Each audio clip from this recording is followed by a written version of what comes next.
And మీ అందరికీ తెలుసు ఎలక్షన్లు వస్తుంటే సంక్రాంతికి డూడు బసవన్నలు ఎవరైతే వస్తారో అలా చాలా మంది వస్తారు. ఒకటో కృష్ణుడు, రెండో కృష్ణుడు, మూడో కృష్ణుడు, ఇప్పుడు నాలుగో కృష్ణుడు బయలుదేరాడు. వీళ్ళందరూ కూడా జగన్మోహన్ రెడ్డి గారి మీద దుమ్మెత్తిపోయడానికి వస్తున్నారే తప్ప వీళ్ళు అధికారంలో ఉంటే ఏం చేశారు లేదా అధికారంలోకి వస్తే ప్రజలకి ఏం చేస్తామనేది చెప్పడానికి వాళ్ళ దగ్గర ఏమీ లేదు.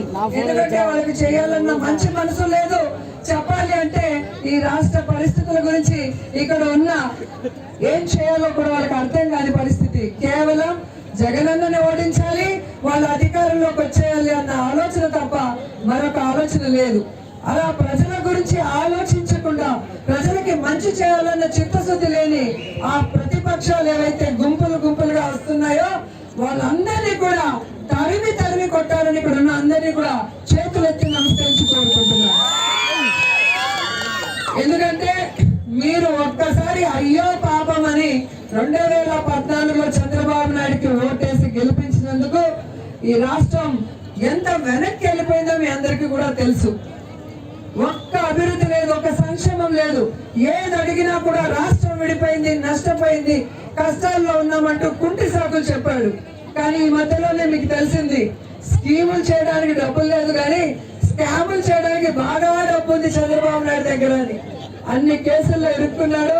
తాత ఈ మధ్యలోనే బెయిల్తో బయటకు వచ్చాడు కానీ ఖచ్చితంగా లోపలికి వెళ్తాడు, జీవితాంతం లోపలే ఉంటాడు.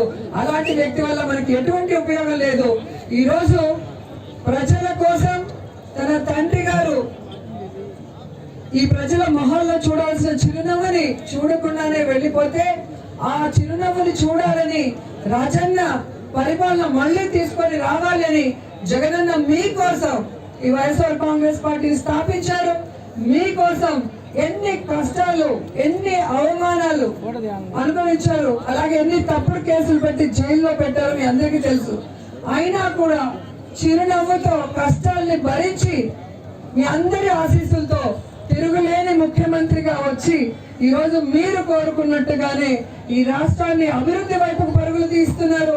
మీరు కోరుకున్నట్టుగానే మీ జీవితాల్లో వెలుగు నింపారు. మీరు కోరుకున్నట్టుగానే మీ పిల్లలకి బంగారు భవిష్యత్తు ఇచ్చి మీ కుటుంబాలకి ఆరోగ్య సురక్ష ద్వారా ఈ రోజు ఆశీర్వదిస్తున్న విషయాన్ని కూడా గమనించాలని కూడా ఈ సందర్భంగా తెలియజేసుకుంటున్నాను. మన కుటుంబంలో మన తండ్రి, మన అన్నదమ్ములు, మన భర్త, మన కొడుకు వీళ్ళే మన గురించి ఆలోచిస్తారు, మనకి ఏం కావాలి, ఏం చేయాలి అనేది. కానీ ఈరోజు రాజశేఖర రెడ్డి గారి కుటుంబం, అప్పుడు వైఎస్ఆర్ గారు కానివ్వండి, ఇప్పుడు జగనన్న కానివ్వండి, మీ కుటుంబంలో ఒక కొడుకులాగా, ఒక తండ్రిలాగా, ఒక బిడ్డలాగా ఆలోచించి ప్రతి కుటుంబాన్ని కూడా తన సొంత కుటుంబంగా భావించి ఈరోజు ఆ కుటుంబంలో ఎంతమంది ఉంటే అర్హులు అంతమందికి కూడా సంక్షేమాన్ని అందిస్తున్నారు అంటే అది మనసున్న కుటుంబం. ఆ కుటుంబం ఎప్పుడూ కూడా సంతోషంగా ఉండాలి. ముఖ్యమంత్రిగా ఇంకా 20-30 సంవత్సరాలు అలాగే కొనసాగాలి. మన అందరి జీవితాలు, మన పిల్లల భవిష్యత్తు బాగుండే విధంగా, ఈ రాష్ట్ర అభివృద్ధి వైపుకి మరింత స్పీడ్ గా ముందుకు వెళ్లే విధంగా మీ అందరూ కూడా ఫ్యాన్ గుర్తుకు ఓటేయాలని కూడా మనస్ఫూర్తిగా కోరుకుంటున్నాను. ఈ రోజు యువత చాలా ఉత్సాహంగా ఉంది. ఆల్రెడీ ఆడేశారు కదా, ఒక బ్యాడ్మింటనే కదా, బ్యాడ్మింటన్ ఒక్కటే వెయిట్ చేస్తున్నాం. ఆల్మోస్ట్ అన్ని ఆడేసాం. సో మీకోసం నేను సిద్ధార్థ్ కూడా ఎప్పుడే ఆడేసి వచ్చాం బ్యాడ్మింటన్. సో మీతో పాటు మేము కూడా ఆడటానికి రెడీగా ఉన్నాం. సో ఎవరైతే గెలిచారో వాళ్ళందరికీ కూడా మనస్ఫూర్తిగా అభినందిస్తున్నా. గెలవని వాళ్ళకి బెటర్ లక్ నెక్స్ట్ టైం. ఎందుకంటే ఎవ్రీ ఇయర్ ఇది కంటిన్యూ చేస్తామని కూడా జగన్ గారు చెప్పారు. కాబట్టి ఇక పిల్లలు చక్కగా చదువుకుంటూ ఆటల మీద కూడా కాన్సన్ట్రేట్ చేయాలని కోరుకుంటున్నాను. ఎందుకంటే స్పోర్ట్స్ కోటాలో మంచి మంచి ఉద్యోగాలు వచ్చే అవకాశం ఉంటుంది. అండ్ స్పోర్ట్స్ పర్సన్స్ ఉన్నంత క్రేజ్ ఈ దేశంలో వేరే దేనికి లేదన్న విషయం కూడా మీ అందరికీ తెలుసు.